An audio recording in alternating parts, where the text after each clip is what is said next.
It's time for the Josh Kirby on Sports Podcast.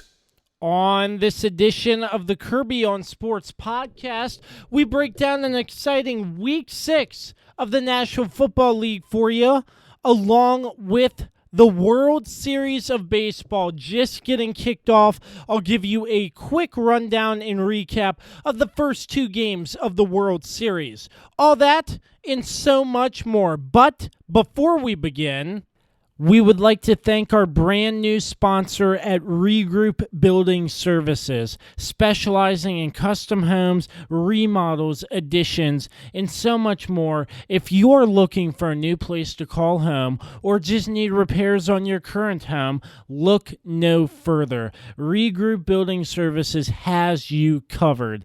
Make sure you check them out today at www.regroupbuildingservices.com. Once again, that's regroupbuildingservices.com. We do the honeydews that your honey don't.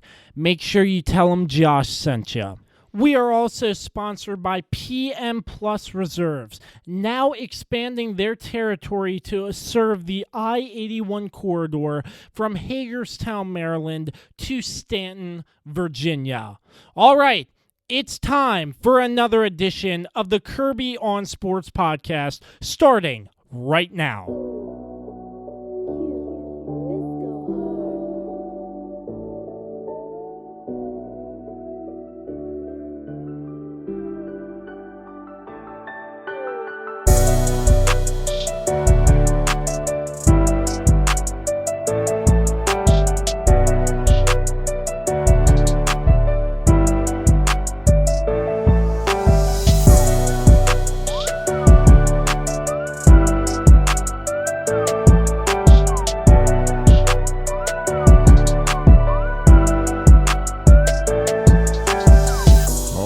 I'm glad you connected. This is Dave Johnson, voice of the Washington Wizards. You have connected to the right place because you are listening to my man, Josh Kirby, on Sports Podcast. All right, welcome back to another week of the Kirby on Sports Podcast. As always, proud to be sponsored by Regroup Building Services. We do the honeydews that your honey don't. And PM Plus Reserves. We'll be getting into Week 6 of the National Football League shortly, but before we do that, the World Series of Baseball is getting kicked off, underway. The first two games of the series have just started. How these two teams got here, the Dodgers and the Rays. The Rays battled back from 3-0 to beat the Houston Astros. The Astros are a team I really did not want to see make it back to the World Series because they were cheaters. And the only reason I was going to root for the Astros was because of Dusty Baker. He was a great coach in Washington. I'm glad he gets his opportunity in Houston. But yet again, you have to look and just how this Astros team barely got punished for being cheaters. And the Rays came back from 3-0 and beat the Astros to end up going to the World Series. The Dodgers battling back from 3-1 to beat the NL East Atlanta Braves, who have had a remarkable season. They have had such an amazing run. Granted, there were only 60 games in this postseason, but still, I really did love to see. I really loved to see what the Braves had for the postseason this season, because in this expanded format, 3-game wild card postseason, it was very interesting. But to see, but the Braves just battled out, and they had some weapons to beat the Dodgers, but in this interesting postseason, the Dodgers did prevail. The Dodgers usually in a regular format postseason do not prevail. And this has been a story year after year, the Dodgers choking, but they are in the World Series facing the Tampa Bay Rays. Real quick, game one, the player of the game in this game is obviously going to be Mookie Betts. Mookie Betts, he's just going out there and making amazing catches and doing amazing things. You see here, he had 4 at-bats with 2 runs, 2 hits, 1 RBI with a home run. And Cody Bellinger, 4 at-bats with a run, hit, 2 RBIs and a home run. So a lot of points on the board in this first game as the Dodgers take this game 8-3 against the Rays. But then the next night, the Rays came up to a really hot start with Meadows, Diaz, Lowe with 2 home runs in the game, which was crazy. Oronazina, I cannot say that. I can't even say that. His name's Randy Arozena, I think. Sorry if I botched that, but he had another. Excuse me. He did not. Excuse me. Choi, that's who. G-Man Choi. He had 3 at bats with 2 runs and 1 hit. And man, I'll tell you what. For a first baseman, that man can move. He hit the ball really well. He was a key factor in getting more points for the Tampa Bay Rays, but it ended up the Rays just got off to a hot start early, and they ended up beating the Dodgers 6-4.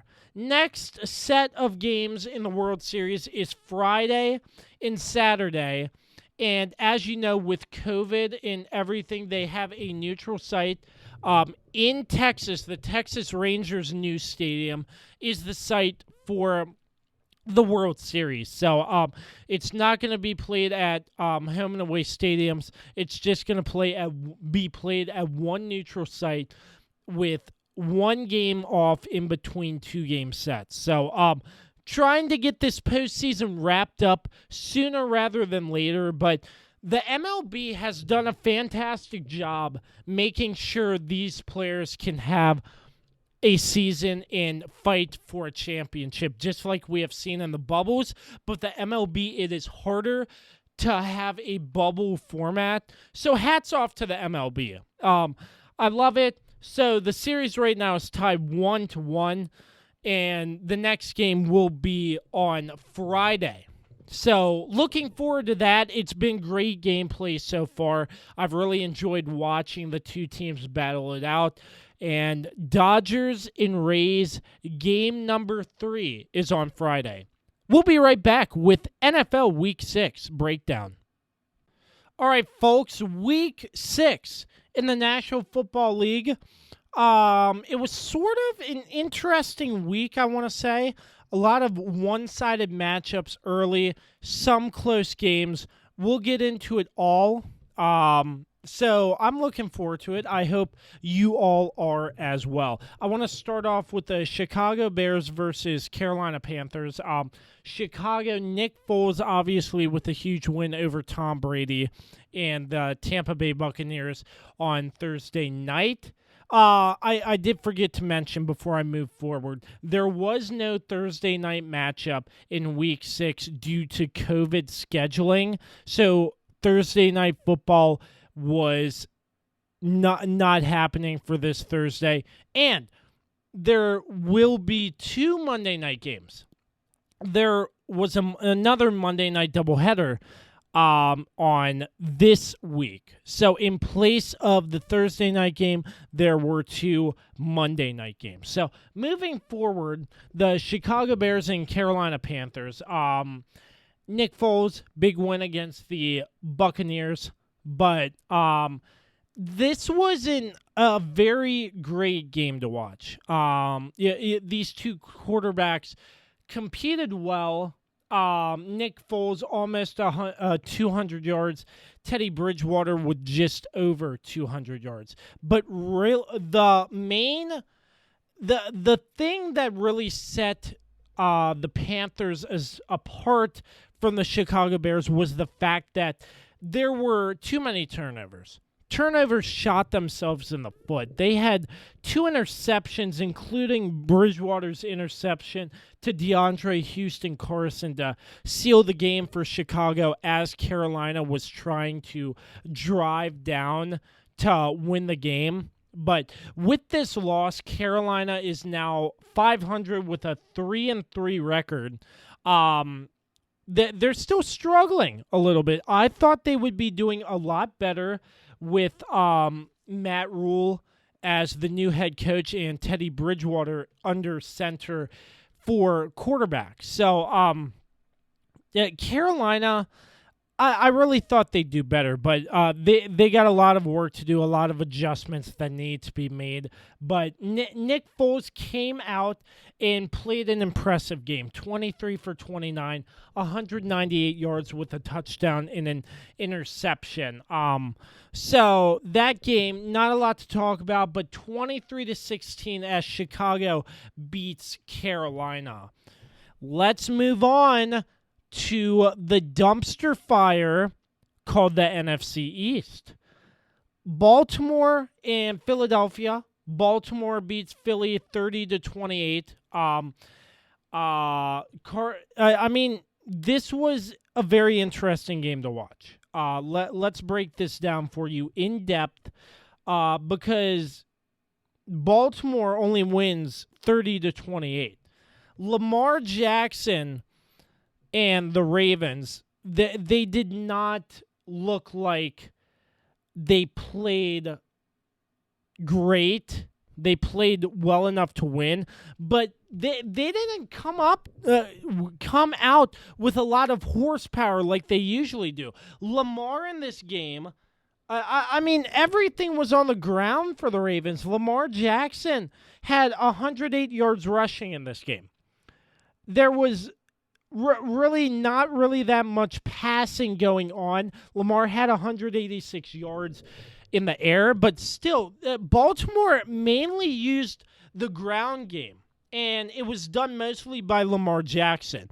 9 attempts for 108 yards and a rushing touchdown, which is great, but still, you've heard the reports about Lamar Jackson and how he might have had an injury or something. I'm not sure if that plays an effect, but Lamar hasn't been throwing the ball around much.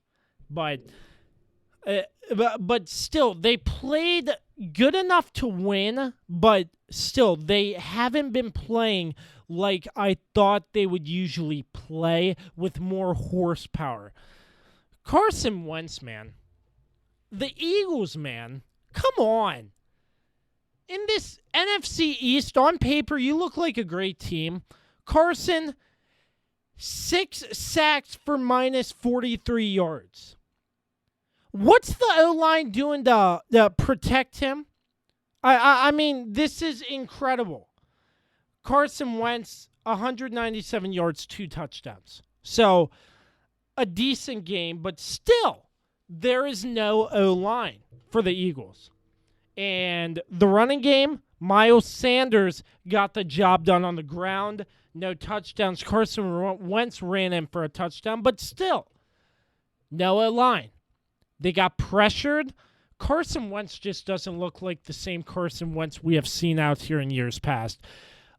I'm not sure what it is, but I feel sorry for the Eagles. I really do, because of what has happened. They are 1-4-1. They're 1-4-1. And turnovers. I mean, the Eagles cannot hold on to the football. They only lost 1 fumble, but still, they had 4 recorded fumbles with 1 being lost. That's not going to help your team out when you cannot hold on to the football. Granted, you only had 1 turnover over those 4 fumbles, but still, if you hold on to the football, there's a lesser chance you're going to have a turnover. And, man, I mean, this was a game that Baltimore could have easily won, but the Eagles came back and Baltimore let them back in. But, I mean, 30-28 was the final score. a lot of questions for Baltimore on, are they going to continue to come out in this rhythm, or are they going to start being explosive again? And the Eagles, straight up, just get it together. Because, man, I'm not really sure what to think of the Eagles, but they're 1-4-1 in this dumpster fire of the NFC East, and there's not really much more for me to say. So let's move on to another game in the dumpster fire of the NFC East. The Washington football team and the New York Giants, where the Washington football team loses to an 0-5 New York Giants. New York gets their first win of the season. Kyle Allen was cleared to come back in this game, and he did. He had one interception and one fumble lost for a touchdown. That was towards the end of the game when the Washington football team was trying to drive and win this game. Other than that, if you limit the turnovers and the mistakes Kyle Allen had, he had a pretty decent football game. 31 for 42, 280 yards, and 2 touchdowns. I mean, like I said, if you don't turn the ball over, like that interception he threw earlier in the game, who was he throwing to? I saw that and I was like, there wasn't a single Washington player in the area. You threw it straight to a Giants defender. And I mean, other than that, Kyle Allen looks good. There's still room for improvement. There are a lot of people out there saying, oh, we're going to have to get Trevor Lawrence from Clemson now. I don't think we've gotten to that point yet. I don't think we should start talking about Trevor Lawrence. I don't think fans, media should start talking about him because I don't think it's that time yet. Kyle Allen, could he be the long-term answer? Maybe. I don't think so. But for this season, you can work with him and see if you can make something happen with Kyle Allen. Because he had some great throws. I mean, granted, he threw 280 yards passing. It was great to see. Terry McLaurin's a huge weapon that Allen can throw to. Inman has started playing well. Logan Thomas, the convert to tight end from quarterback, he's played extremely well. There are weapons around Kyle Allen that he needs to succeed, and he has that. But the thing is, Kyle Allen is still relatively young, and the only thing I don't like is just the fact that he makes those mistakes, can't hold on to the football when needed. There's that one interception.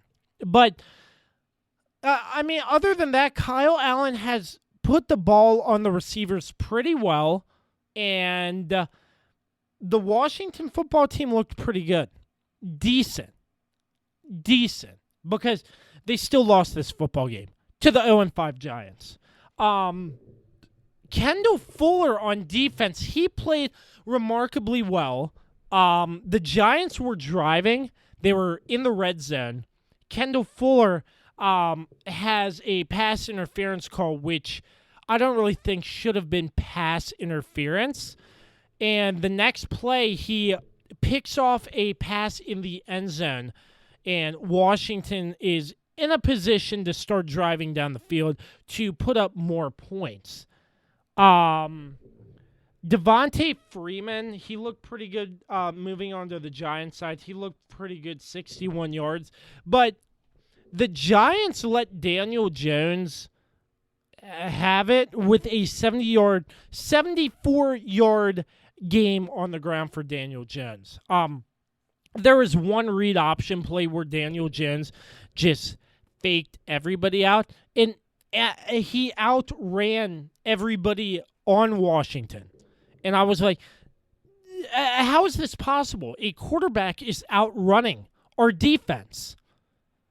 Yeah, I mean, there's not a lot you can say in that situation to make anything feel better when a quarterback outruns your entire defense.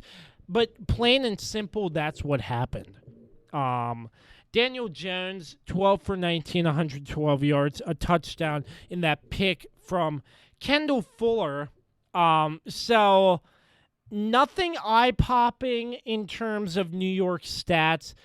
It was just a division game that could have gone either way. In Washington, Ron Rivera, I like the call. I was really debating this call. Go for the kick, tie it, and go into overtime. But Ron Rivera wanted to win this game. And they unfortunately had the whole end zone covered. Kyle Allen, everything was covered. Kyle Allen got pressured, and he forced a terrible throw that was incomplete. And the Giants ended up winning this football game. But people in the media and in the news are saying Ron Rivera should have kicked. They should have went for overtime. What does Washington have to lose? Let me ask you this. What does Washington have to lose with a 1-5 record? There's no way they're going to make it to the Super Bowl.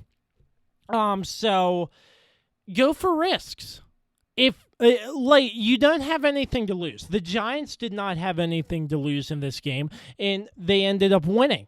The Washington football team didn't have anything to lose, and they went for it on 2 for the 2-point conversion. Was not successful, but still, I like the call. And people are already calling for Rivera's head. I've seen some people calling for his head. Give it time. Patience is a virtue. I have learned that. And just continue to learn that patience is a virtue. And that about does it for the New York versus Washington game. New York is their first win of the season against the Washington football team, 20-19. How about this game? Denver Broncos. After the Patriots and Cam Newton comes back from the COVID-19 list.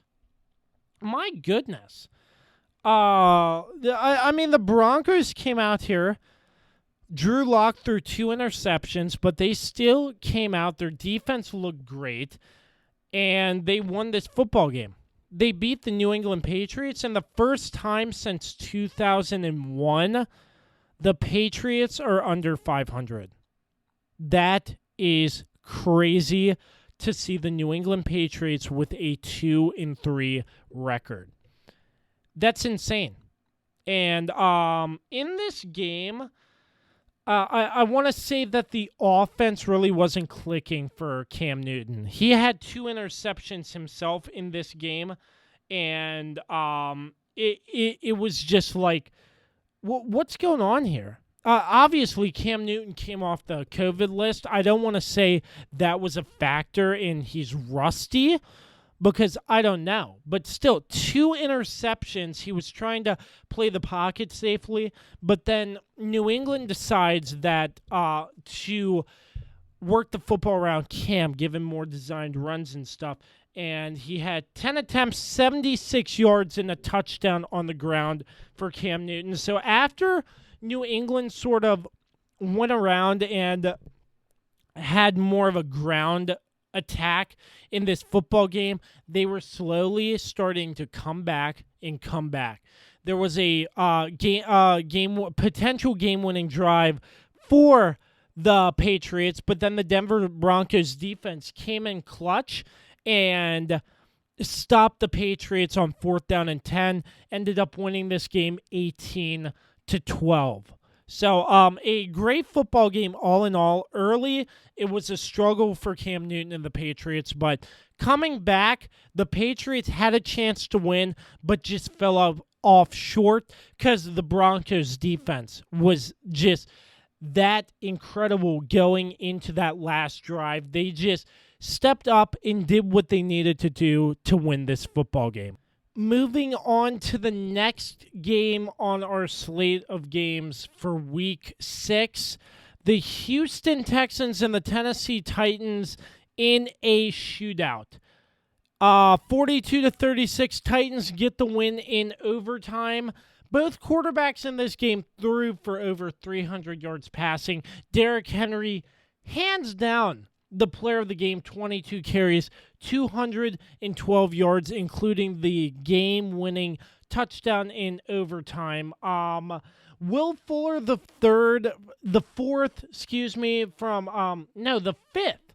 Will Fuller, too many Will Fullers, but 6 receptions, 123 yards for the Texans.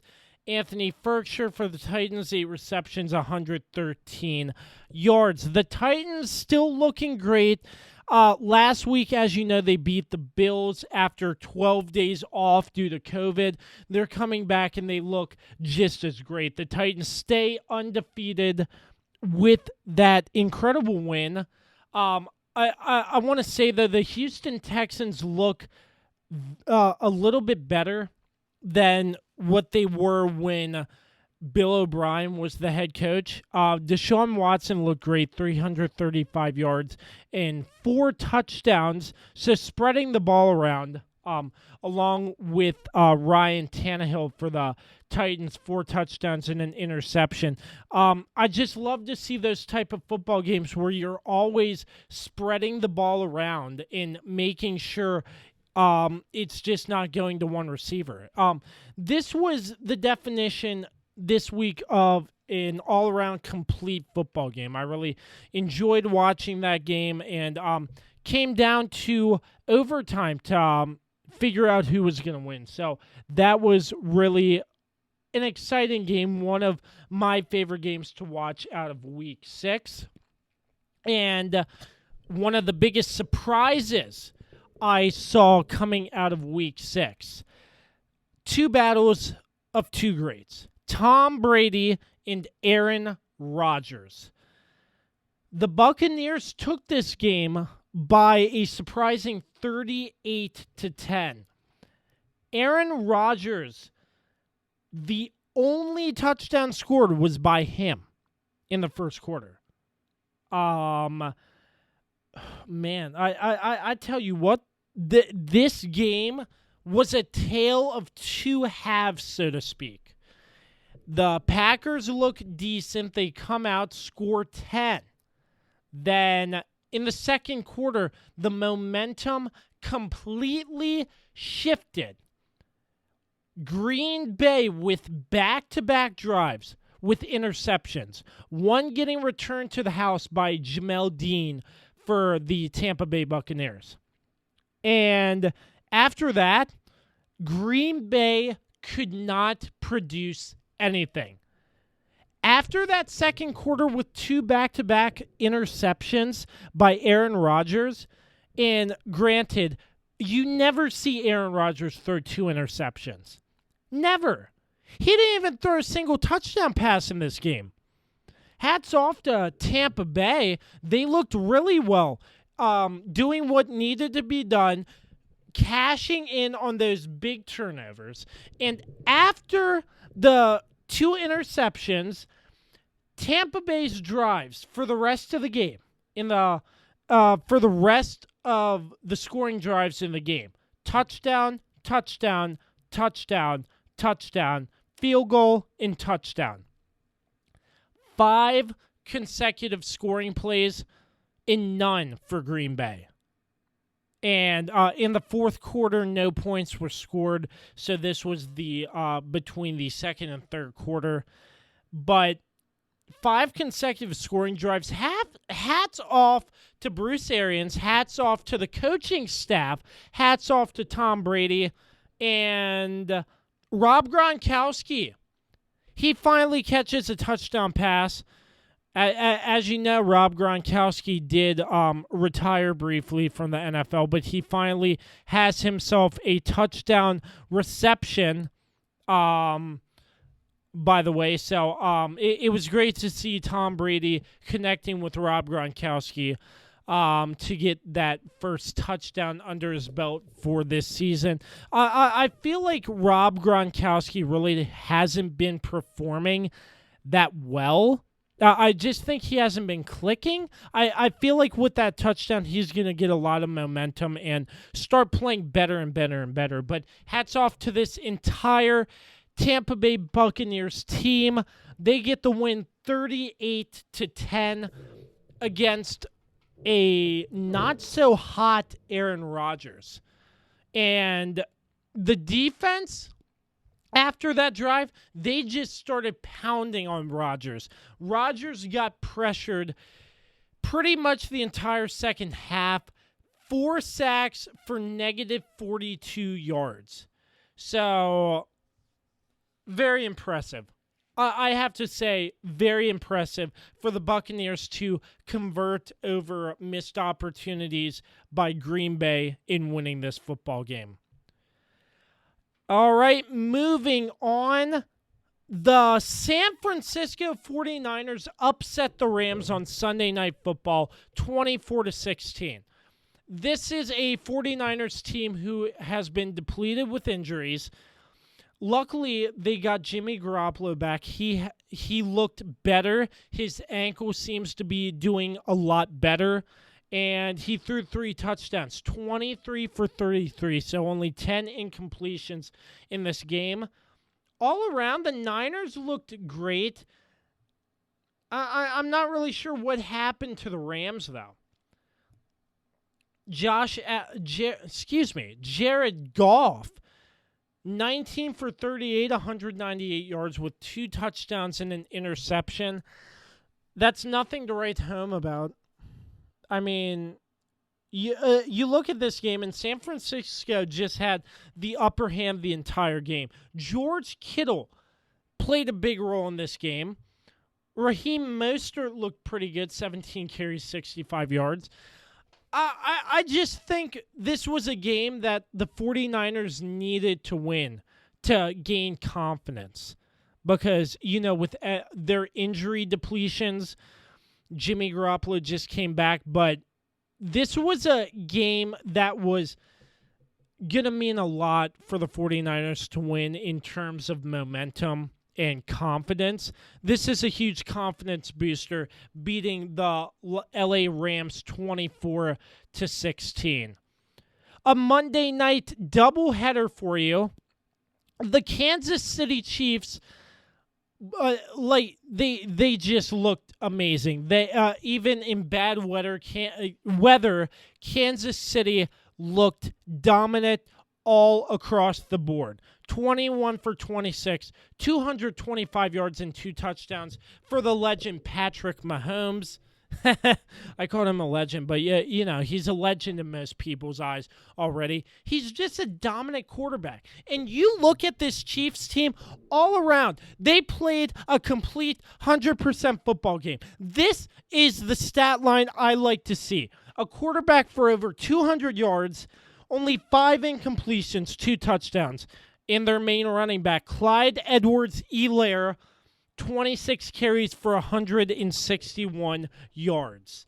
That is a complete football game when you get both your quarterback involved and the run game involved. And even better news for the Kansas City Chiefs next week, they get LeVeon Bell. LeVeon Bell has, as you know, got released from the New York Jets. The Chiefs signed him. He was not ready in time for this matchup. So he's going to be ready for next week. And I think with Helaire, Patrick Mahomes sometimes taking designed run plays, and Le'Veon Bell, that's going to be dangerous. That's going to be really dangerous. And Andy Reid, as the head coach, man, I'm scared. I'm really scared, and I'm really excited to see how this Chiefs team plays for weeks to come. Last but not least, in the Big D, in Jerry World, the Dallas Cowboys put up 10. The Cardinals, 38 on Monday Night Football. My goodness. My goodness. I mean, this game, I was speechless. Because, first off, on paper, the Dallas Cowboys look a lot better. Granted, Dak Prescott's gruesome ankle injury. You have Andy Dalton, who has seen time in Cincinnati. So this isn't new stuff for Andy Dalton. Could it have been the new system he was in? What was the deal? But I saw from this game that the Cowboys' O-line is not protecting the quarterback. Andy Dalton with 2 interceptions. And you're only giving Zeke Elliott the ball 11 times for only 50 yards. If you give Zeke Elliott the ball 11 times for 50 yards, you deserve to lose this game. You deserve it. Because, the Cardinals just looked amazing. Kyler Murray had a great game. Christian Kirk, an amazing game. 2 touchdowns in the air. My gosh, it was crazy. Hopkins, 73 yards. Fitzgerald, 22 yards. And Kenyon Drake, 164 yards on the ground. 20 carries. The stats are lopsided. You can see that Dallas, with 11 carries, 50 yards for Zeke Elliott, they weren't going to win that football game. Andy Dalton, I'm hoping he can improve because he has been in a starting role before with the Bengals. This isn't foreign language to Andy Dalton.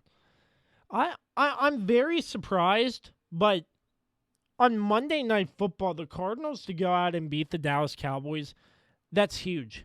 That is really huge to see. Hats off to the Cardinals. Hats off to their coaching staff. Amazing game. Dallas, man, I'm not really sure what else to say.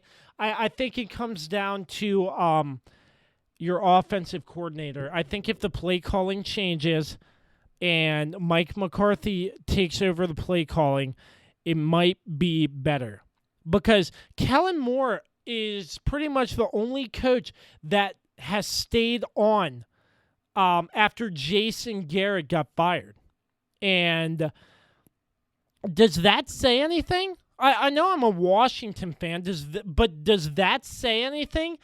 Kellen Moore still calling the plays, and the Dallas Cowboys are still not looking well at 2-4. Granted, in this NFC East, they are in first place, the dumpster fire. But still, does that say anything to you? Yeah. The Cardinals 38-10 on Monday night.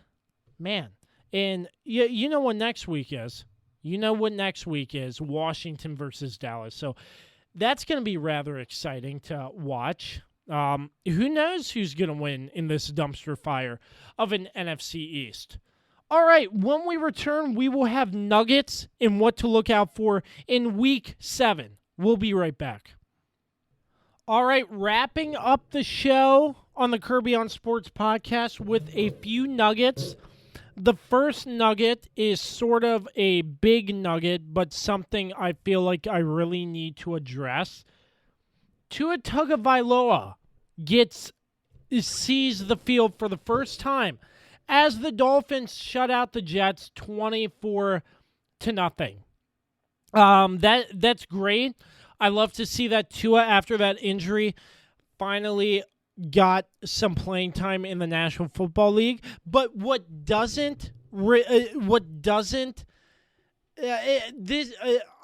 saw this in the news and I couldn't believe it. What really, this irritates me a little.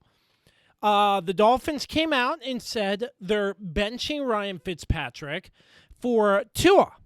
And I double-take and I'm like, wait, what? Wait, you're benching Ryan Fitzpatrick, a veteran in this league, for a rookie quarterback? And let me just take a look at the stats here. 18 for 27, 191 yards, 3 touchdowns, and 2 interceptions.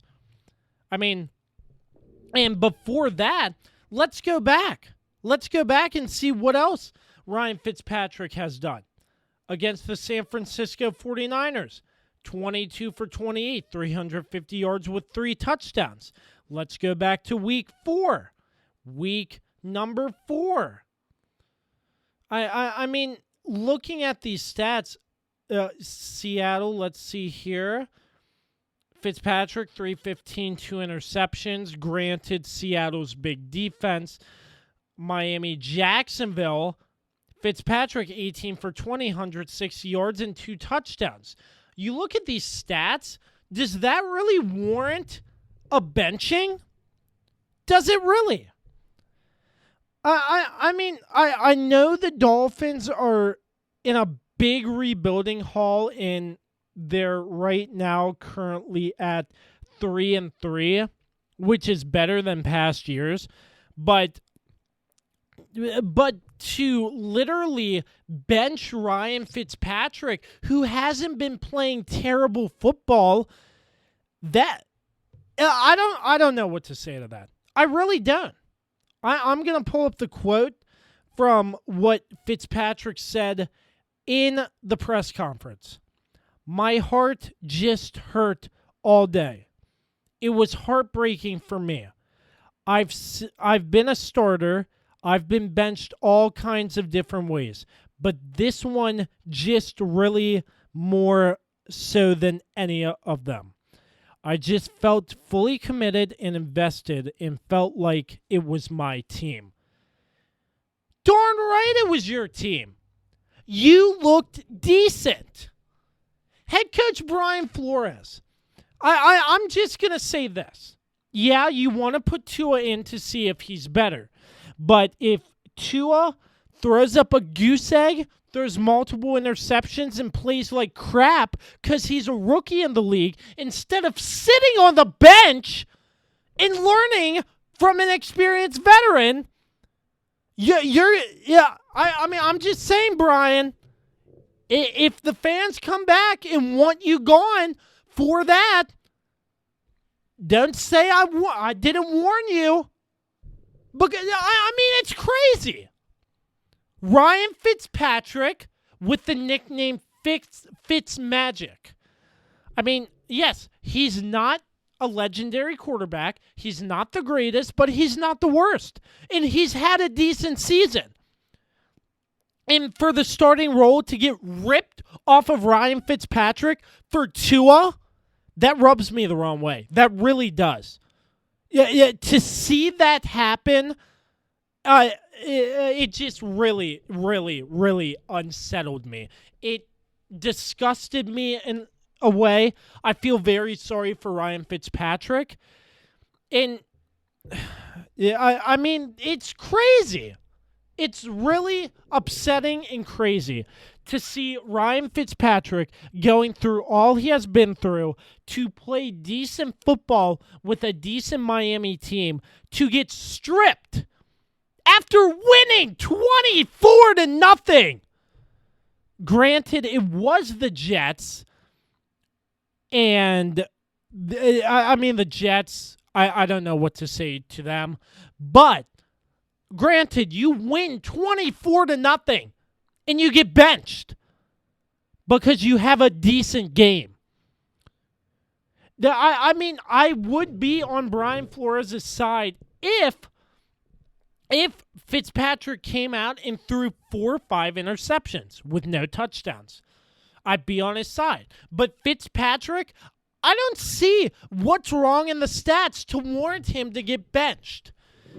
So if this doesn't work out and Tua ends up not doing well and playing like crap because he wasn't sitting behind a veteran for a whole season, which I think should be the way to do it every time a rookie quarterback comes into the league, then don't say I didn't tell you so when the fans want you gone. When the fans want you out of Miami for the reason that you benched Ryan Fitzpatrick. But hey, if you can prove me wrong, if Tua Tagovailoa can come out and play great football, then yeah, I'm wrong. But that's just my opinion on the fact of the matter is Ryan Fitzpatrick, I don't believe should have gotten benched. He shouldn't. Plain and simple. He should not have gotten benched. So that was a rather long nugget, sort of a rant. I hope you enjoyed that rant. Moving on to the next nugget, the Falcons get their first win under interim head coach Raheem Morris against the Minnesota Vikings. Man, what's going on with Kirk Cousins? Kirk Cousins just doesn't look like an elite quarterback anymore. He has really regressed. Thank God he's not on the Washington football team. That's all I have to say. But man, what's going on with Kirk Cousins? The Vikings, I know they are a young team on defense. Their offense, I mean, their offense is decent in my opinion from what I have seen. But Kirk Cousins, 3 touchdowns and 3 interceptions. The first drive of a game, you threw an interception. I don't know what's up with the Vikings. I don't know what's up with Kirk Cousins, but they better get it fixed fast. Because this isn't... Now, I mean, it's hard to say. Kirk Cousins has been so inconsistent in Washington, but still, Kirk, you know how to play good football. Why don't you just go out and do it? My third and final nugget. Phillip Rivers looks good in a comeback win over the Bengals with 370 yards passing and 3 touchdowns. Phillip Rivers in the Colts, yeah, he looks great. I really thought Phillip Rivers would regress and not play as great for the Colts, but he really looks like he belongs with the Indianapolis Colts, and he's been playing great football, and I really, really love to see it. That's Phillip Rivers with 371 yards against the Cincinnati Bengals. And he just looks really well. I really enjoyed watching him play on Sunday.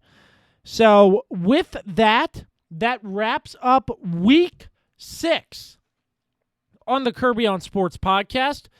Let's look at what to look forward to week number 7 in the National Football League.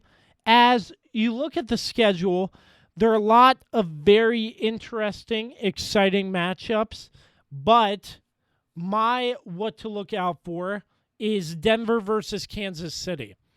Denver came out, Drew Lock, not the best game, but Kansas City is facing Denver. Can Denver possibly have what it takes to beat Kansas City? That's something I'm looking forward to seeing. And I'm looking forward to seeing in Week 7 the Buffalo Bills beating the New York Jets and seeing Adam Gase get fired. Because there's no excuse. I'm not going to waste my time talking about the New York Jets, but there's no excuse. 0-6 for this team, and you still have Adam Gase. You still have him. What's up? The time for change is now. You're 0-6. What do you have to lose? I don't know why he's getting kept around, but yeah, it beats me. I'm just a podcaster in my basement. Week 7 starts off Thursday night tonight as we are recording this podcast. The New York Giants and the Philadelphia Eagles, the dumpster fire of the NFC East. Detroit and Atlanta on Sunday. The rivalry renewed. The Dallas Cowboys versus the Washington football team. The Cleveland Browns and the Cincinnati Bengals. The Green Bay Packers and the Houston Texans, the Carolina Panthers and the New Orleans Saints, the Buffalo Bills and the New York Jets, the Pittsburgh Steelers and the Tennessee Titans, the Tampa Bay Buccaneers and the Las Vegas Raiders, the Kansas City Chiefs, Denver Broncos, the San Francisco 49ers and the New England Patriots, the Jacksonville Jaguars and the Los Angeles Chargers, the Seattle Seahawks and the Arizona Cardinals, and Monday Night Football, the Chicago Bears and the Los Angeles Rams. That is Week 7 for you. We'll get you set, and we will give you everything you need to know Week 7 next week, along with so much more. As always, I appreciate each and every one of you tuning in to listen to the podcast. You can check us out on all streaming platforms. Anchor.fm/The Kirby on Sports Podcast. As always, a big thanks to MPT Now Productions, Dave Johnson, and Productions by Quet. And we are proud to be sponsored by Regroup Building Services and PM Plus Reserves. That will wrap it up for another edition of the Kirby on Sports Podcast. Until the next time, create greatness, and we will catch you on the next episode. Peace out.